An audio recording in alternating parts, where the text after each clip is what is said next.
High Desert, Patricia Arquette.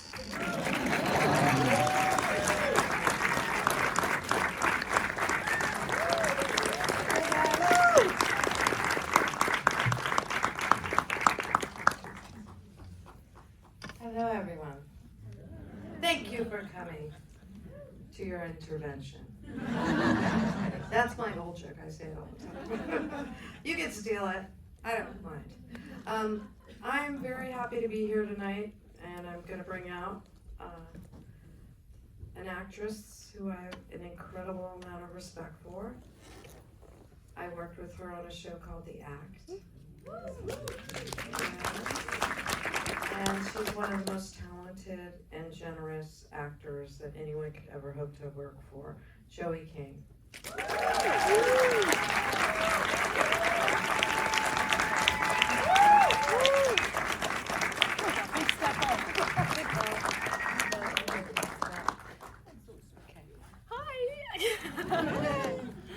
Oh my gosh. I'm so happy that you're here. Thank you so much for doing this and for saying that. I'm so nice. Oh, you're such a love bug. And she's so talented. And all the things I did to you on The Act, I owe you for the rest of your life. Anything you need. I'm very happy to be here, and we're going to show you a little clip here. I don't know if you guys have had a chance to watch the whole series, but so much wonderful work, and Joey's so incredible in it. So, without further ado, here's our clip from We Were the Lucky Ones. It was a really intense scene there. Yeah. To put it mildly. Should we all sing a song and make it? 99 bottles of beer on the wall. 99 bottles of beer. Okay, so I'm trying to find this question about that, but okay, anyway. I'm blind, I'm old, I can't do it.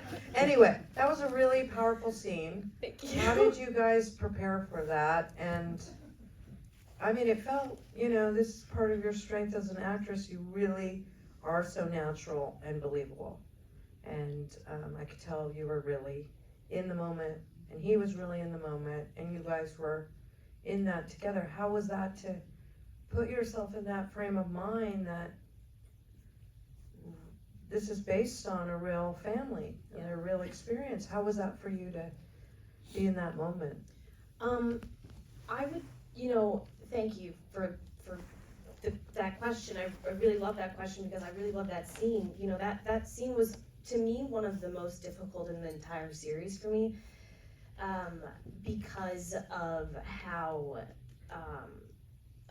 emotional it was, and what they're talking about is so, my God, I can't even imagine being in that situation where you're pleading with the love of your life to stay next to you so that you can hopefully survive whatever this horrid thing is and build a life together, because if he runs the other way, you'll never see him again. And so, people ask me a lot about all the different scenes in the show and like what the emotional strain took, or even the physical strain, and this one always stands out as one of the ones that really was the most, one of the more fulfilling days of work because of how interesting and intense the scene was. But, it was a draining day because it was so easy to get lost in that scene. I just got, every time we did it, it would sweep me away, and I would feel so emotional and so I really felt like I was pleading with someone to stay with me. And it was, but as I do say, like, as actors who are portraying a real story like this, who are portraying people who survived the Holocaust, the least we can do is feel drained at the end of a day of filming an intense scene, because we have the privilege of portraying it and not actually having to live through this. So it was a fulfilling feeling to be able to hopefully do Helena and Adam's story justice. Yeah, I think it's really interesting too through that scene where you see cognitive dissonance. It's like, how do human beings handle a war and an upcoming war, and what choices are going to be made outside of their control? And then you're talking about your family and how your family's money has been able to help all these other people. and that makes some kind of logical sense. But is there any kind of logic in wars like this? Like, you're so out of control, what becomes of you? And this whole, I can't say adventure, because it's a nightmare that you have to go on, and your whole family gets split apart through the process of this. And I know that it's based on a real story, and you worked with the writer of the book. What was your research process?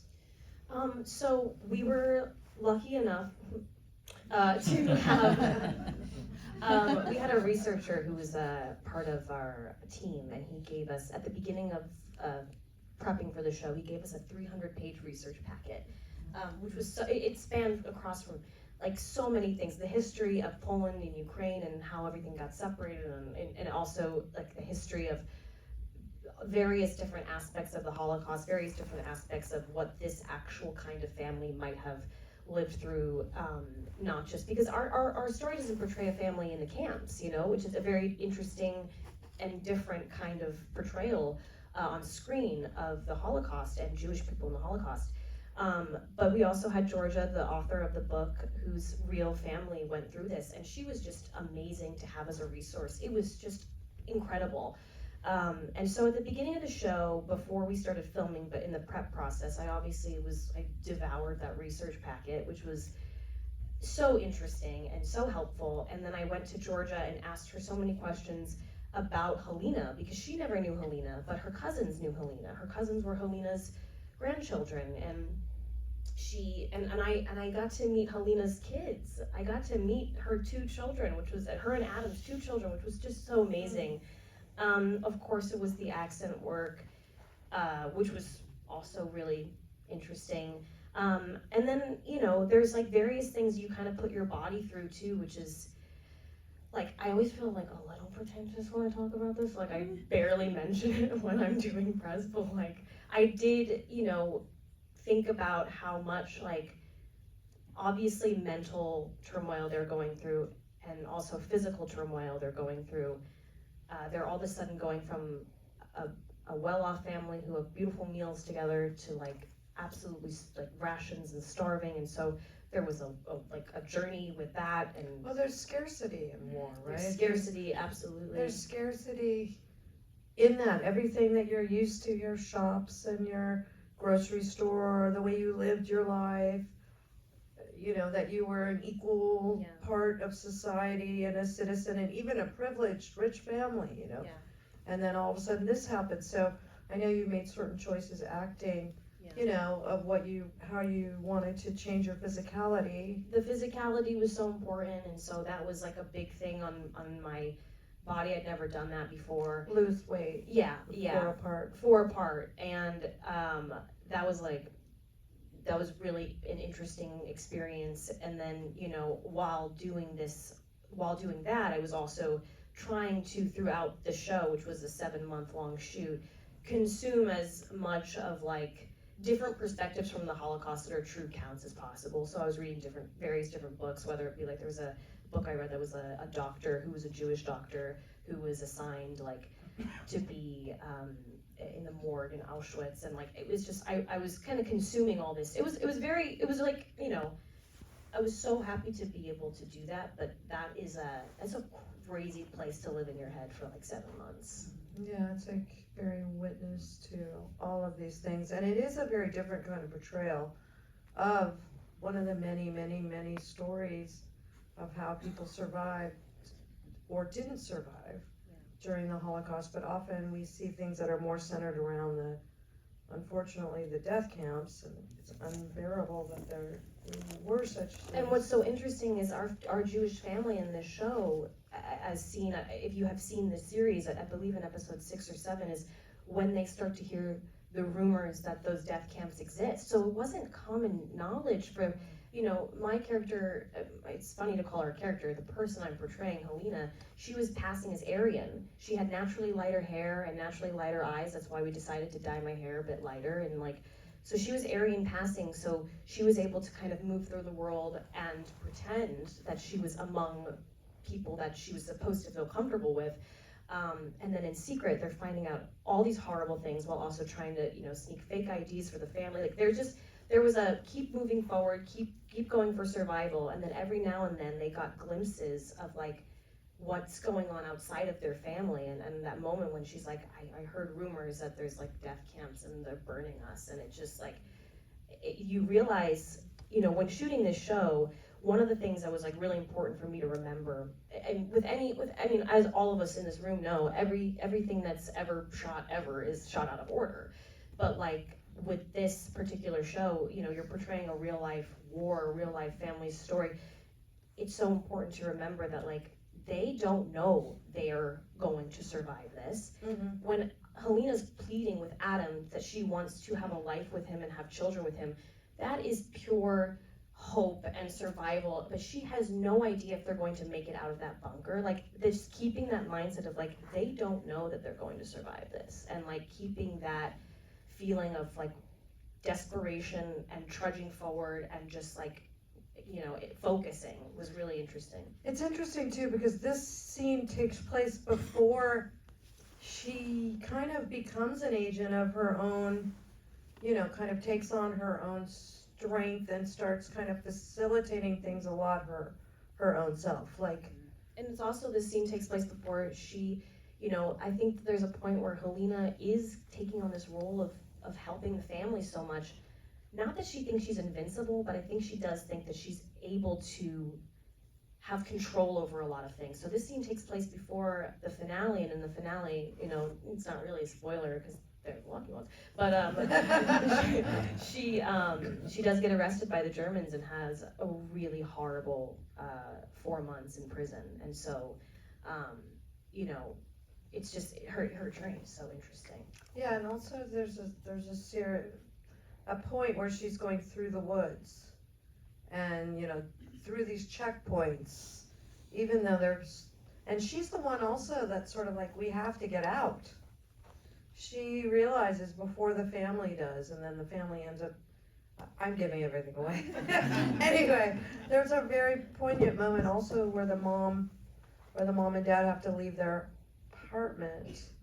Yeah, it's when it's that horrible part of the beginning of World War II, which was true, is that like, it just, like, all of a sudden, within like minutes, Jews started being evicted from their homes, just with, and we're given 30 minutes notice to leave. And it's, yeah, that scene always breaks my heart too.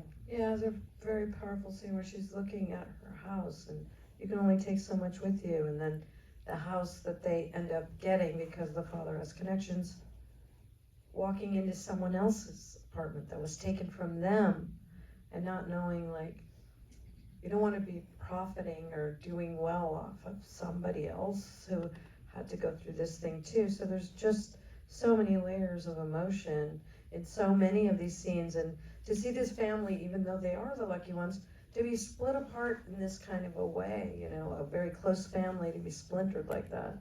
And also, a lot of people have said to me, like, the title is so interesting to say, like, lucky, because when you watch the show over this span of, you know, we're telling a story over several years and 8 episodes, like, what these people went through, of course, was anything but lucky. It was so painful, so much suffering, but because of the nature of how many just perished and did not survive, and how heartbreaking and horrible that is, the vast number of people that did not make it, they survived, and it was horrible, and they went through the most traumatizing of experiences, but they were so lucky to have survived and to have found each other. It's truly, like, it's shocking when you watch a story like this and you're like, yes, it's miraculous, yes, they're lucky, but wow, how much devastation, you know. Well, also there's been a lot of critical acclaim for this, also for the set dressing, the period, the clothing. I know as an actor, sometimes that's really powerful, to connect to different pieces and things and put on certain clothes and all of that. And how was that for you to be really in this kind of world that they create? The team around set dressing, hair and makeup, wardrobe, every aspect of, like, you know, picture car people, like there was just so much that went into making this show look as realistic as possible, and everyone was working at such a high level. It was so impressive. Like, I'm just so lucky to have been working with those people, because, you know, there's all this research you do beforehand, there's all these things you do to prep for your character, there's all this preparation, but I must say, when you put on that outfit that is from the 1940s, and you put on the undergarments that are from the 1940s. Our wardrobe team was so fantastic. They did not stop at the dresses and say, wear this bra from Amazon. Like, they really sourced everything, which is just so immersive. I'm wearing stockings from this period of time, and our makeup team and our hair team, like, that you throw all that together, you try on your accent with your new look, and you feel like, wow, I have stepped into something now, and it is such a confidence boost to work with such amazing directors and heads of departments, because, you know, you just feel like we're all creating something together. It's such a collaborative, amazing feeling to work with such talented people. And Sam Wolf was the actor Yes, who he played plays Adam. Yes. Yeah, he did a really beautiful job. He is fantastic. He's so fantastic. He's just such a great actor, such a generous person. Honestly, I feel like when you work on like a big ensemble like this, there's a lot of room for some crazies to be implemented in the cast. But everyone was really fantastic. Like, I was like, wait, there's gotta be someone who's nuts. But everyone was so wonderful and so talented. Also, I can't find my own notes here. It's too many notes, too much highlighter. What was I thinking at this point? It's highlighted everything. I know. It's so funny. I'm like, what's it focusing on? Nothing left but a highlighter. What's the highlighter supposed to be focusing on when everything is highlighted?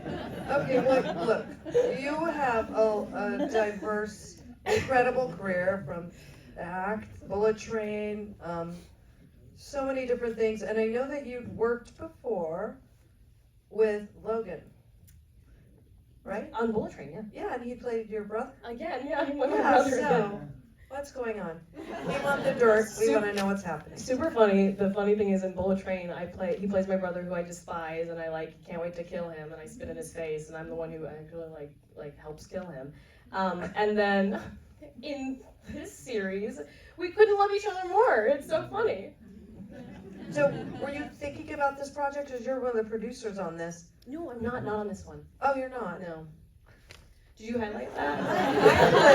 How could it be wrong? It's very strange. Okay, anyway. Wow, you should have been my darling. In any event, okay, so were you guys talking about this project? Was this even in the world? No, so Tommy Kail, who's the director of the pilot and the director of the finale and just a producer on the show as well, he approached me before the show, and we were going to do a Fiddler on the Roof movie together. Wow. I know. And then the studio was like, yeah, no one wants to see that. And so they What do you scrapped mean? it. I wouldn't have to work hard. I was An all-female cast. Fiddler on the Roof. I was about to say that would have been my role. No. But the studio scrapped it because they were like, nah, never mind. And we were like, wait, what? That would have been so fun. But Tommy then was like, well, there's actually something else that's interesting. You know, him and Georgia had been friends forever, who's the author of the book, and she, you know, they tried to get this made before, and everyone said no to them. Him, Georgia, and Erica are showrunner. And his grandfather survived the Holocaust, right? Didn't he end up, I think he went to Asia? I think that was Logan's grandfather's story. Yeah, that's what I'm saying. I thought you meant grandfather. Tommy. I think you meant Tommy. Oh no. Yeah, Logan's that's Logan. grandfather Yeah. immigrated from Germany. Mm-hmm. He was a Jewish German, Yeah, to Asia. and he To I Singapore, think it was to China. Yeah, I think it was in Singapore. Very interesting story. But so then everyone said no to Tommy, Georgia, and Erica, but they are so fantastic. They knew that it wasn't, like, they were like, okay, great, like, we have an amazing project here, it's just not the right time. So they held on to it. And so Tommy was like, what would you think about doing this? I was immediately, like, so interested. I read the book before I even read the script, and then I said yes, and then they took it to Hulu saying, you know, Joe really wants to do it, and then Hulu was like, okay. And then we started making the show, and he's like, what do you know? He's like, do you know Logan Lerman? I think he'd be amazing for the part of Addie. I was like, I love Logan, he's one of my best friends, like, this is gonna be fantastic. And then everything was just, like, everything was, like, it just fell into place. It was amazing. And then, but although we were told we were gonna be shooting in London, and they pulled a 180 on us, and we're like literally maybe a month before filming, they're like, by the way, it's actually gonna be in Romania now. And we were like, well, that's a big difference. That's interesting, but you know, c'est la vie. Well, the sets look beautiful, and you know. Also, I do think, like, it couldn't have been shot anywhere else. It was perfect. And the Romanian crews are incredible. They're amazing. Yeah. So what have the fan reactions been? I'm reading from the highlight questions here, ladies and gentlemen. Yeah, what have the fan reactions been since the show's premiered? I think good. I don't know. I don't know. I don't know. I hope it's been nice. You know what? It's funny because I think when we, like, and I feel like you probably know this, feel this too, and probably everyone in this room kind of maybe feels this in a way, like, sometimes, like, your peers who, like, are also, like, busy and working and stuff, like, they don't necessarily, like, message you about your stuff because they're watching it and they're super proud of you, but they're like, yeah, but, like, I'm sure they're getting you know, I've had so many people in the past text me, be like, oh, I was gonna text you about this, but I'm sure you were getting, like, 100 texts, and I was like, I wasn't, actually. I was waiting for you. I was waiting for some. It's funny, like, the show premiered, and without fail, every time an episode came out, the first person to text me would be my grandmother. I know, and my cousin Cindy, because they'd watch the show together. And then, like, I got a text, like, every now and then from a friend being like, I know your messages must be inundated, but I just want to say, I'm like, actually, Noah, you're the first one in a while. Grandma. Proof of life. But it's really sweet because, like, everyone, I do the same thing when a friend of mine has, like, a big accomplishment. I'm like, oh, I don't want to bother them. Like, I don't know why. Like, I don't know why I think like that. And because whenever it happens to me, I'm like, oh, I really appreciate it when someone reaches out. But the fan reaction, I mean, it's actually really special because in my Instagram comments, which I try not to read because it's very, you know, stressful. But for this show, I had, like, posted a couple things about it, then I posted something about the finale recently, and, you know, I was reading these comments, and it is amazing. People aren't just being like, yeah, I love it, woo, it's amazing. They're sharing such personal, beautiful stories in these comments about their own family survival, or even if they're not Jewish at all, how this story affected them. Like, I have to say that the fans of the show who have watched it, they're displaying such kindness, but also such passion for the show, which has been, like, you know, we put so much passion into making it.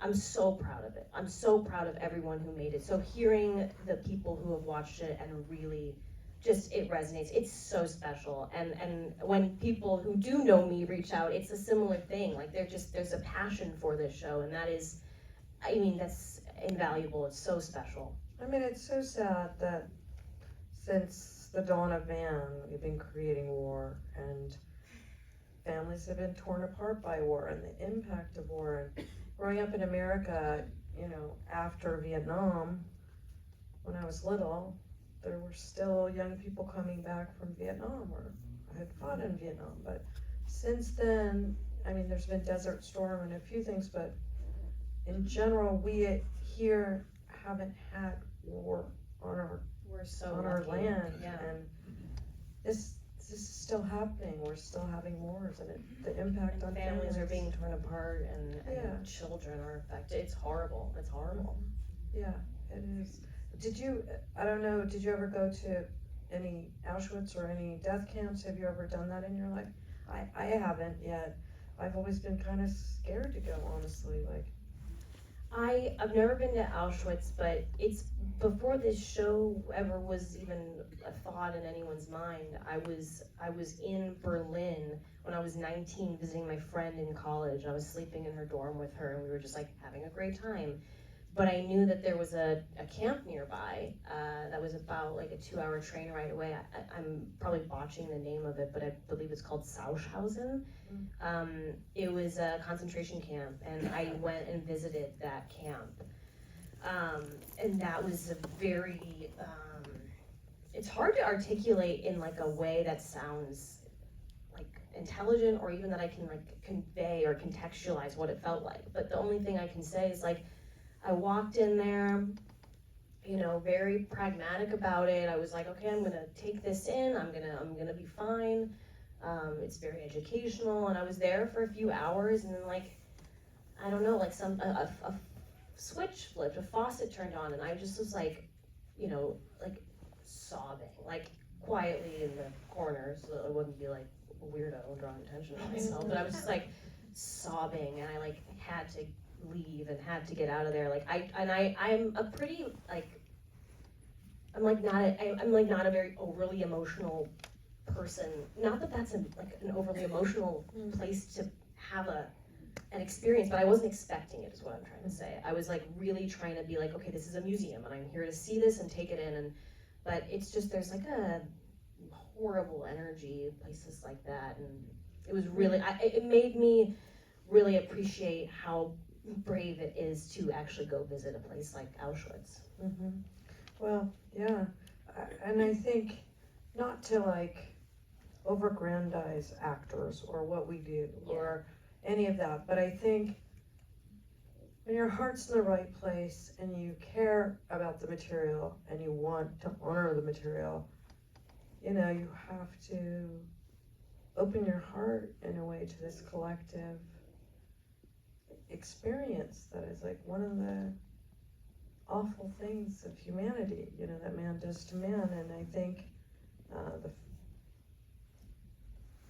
that's why historical things, I think, are very intense. And you've played, I mean, I know in the act you played Gypsy Rose, and you know, now she's out of jail, but this is also based on a real person. And does it feel different when you're acting like somebody who actually, you know, existed? Yes. Yeah, it does, and that's kind of what I mean. What you just said, like, is the perfect description of like what I mean when I say like the least we can do as actors is like feel overwhelmed by the emotion that we are given in a scene. That's the least we can do when playing someone who went through something so horrible. It's a real person. Helena Quartz is a real human being who lived through this, and I met her children, I hugged her children,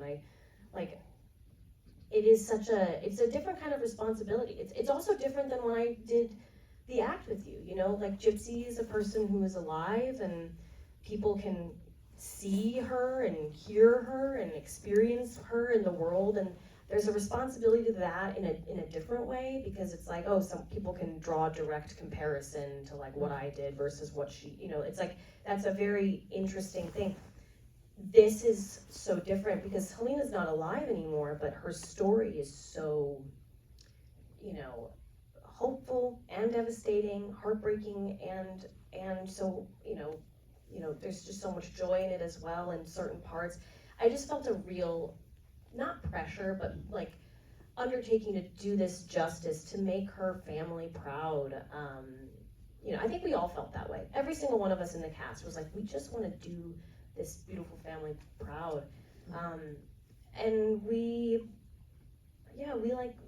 were so passionate and so there and so present. And you know, it is interesting too, like this particular show, we all had different moments where we would kind of have these like emotional breakdowns, so to say, like, and it was random. It didn't matter what the scene was. Sometimes it would just kind of hit in this way. We're like so affected by something. And to be honest, me, like having an emotional scene, like doing a scene that's emotional, that is, I can do that all day long. It does not make me feel embarrassed or I feel so present and wonderful doing those kinds of things.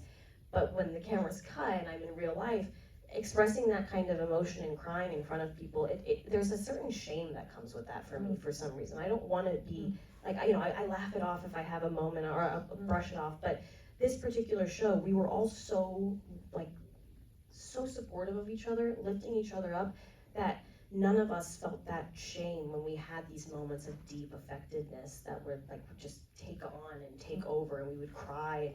We would just really hold each other and be there, and there was no shame, there was no post-cry shame. Like, it was really special because the show was really overwhelming to make, and it was really sad and heartbreaking at times, and that was the support that we had from not just the entire cast, but all of our directors, all of our crew. It was so special. And you had a scene also where you were taken in by the Russian army, and I think it's strange too when you're like surrounded by uniforms. It has a whole different thing. I mean, I think into the whole collective consciousness, like the Nazi uniform is like so burnt into our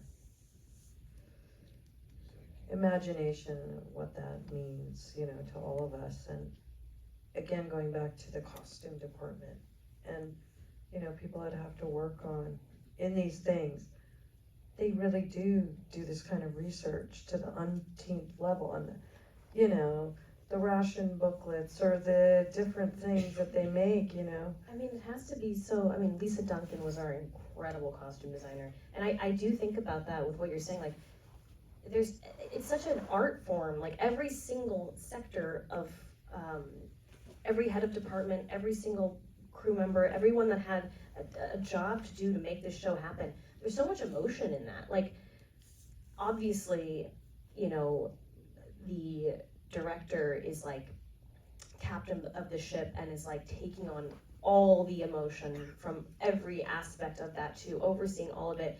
It's an incredible role to like drive a series like this forward.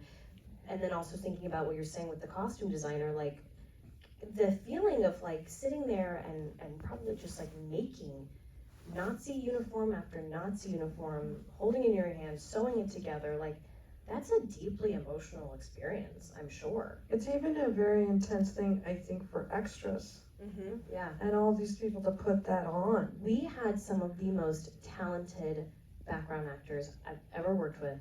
They were so sensitive and kind, but also just like, I was so amazed because, it's a delicate show, and to have background actors be so, they're stepping in to a scene they don't really have the context for. They didn't have the context for yesterday's scenes. They don't have the context for tomorrow's scenes, but they're so deeply sensitive and kind and talented, and I was just like so excited by that. Wow. Are you getting the wrap it up wave? I can't see anything, so I don't know. Am I Oh, wrapping it up? Yes? Yes, she said yes. One more question? Oh, okay. I don't know, I can't see. What's your favorite color? Oh my glasses on, it's all dark. But I think she said one more question or something. She's like, no. If you were me, Joey King, what If I were would you? ask you? Oh my God, what a crazy question. Right? Get in my head, Joey King, and tell me what you would want to tell me. What do I want to tell? Oh, what would you want to I tell want me? to just to have a love explosion for you right now. I love you so much. I love you, I'm Joey so honored that you came here and did this. And this is one of my favorite theaters to come to. My husband's a director, and so we come to the DGA to see the screenings all the time, and it's just such an amazing community. Are you still officially a newlywed? I don't know. I've been married for 9 months now. You're so. still a newlywed. I know. I'm still a newlywed. But I have silver jewelry on today, so I left my wedding ring at home because it didn't go with my outfit. So I'm still married. But I just so appreciate everybody who's here. I know you're here for a lot of different shows, but thank you so much.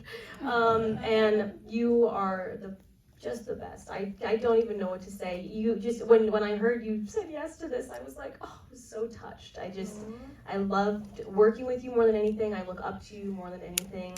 You are like just my queen. I love you so much. Thank you. Thank you guys. I'm so happy to be here, and I'm such a fan of yours, and as a person and as an actress. And check out my show, High Desert. Check out our shows. We're the lucky ones in High Desert. That's right. We're still working, Mouse. Hi, Russ. Please, thank you. Anytime. Yes, please. All right, thank you all for coming. Please stay in your seats.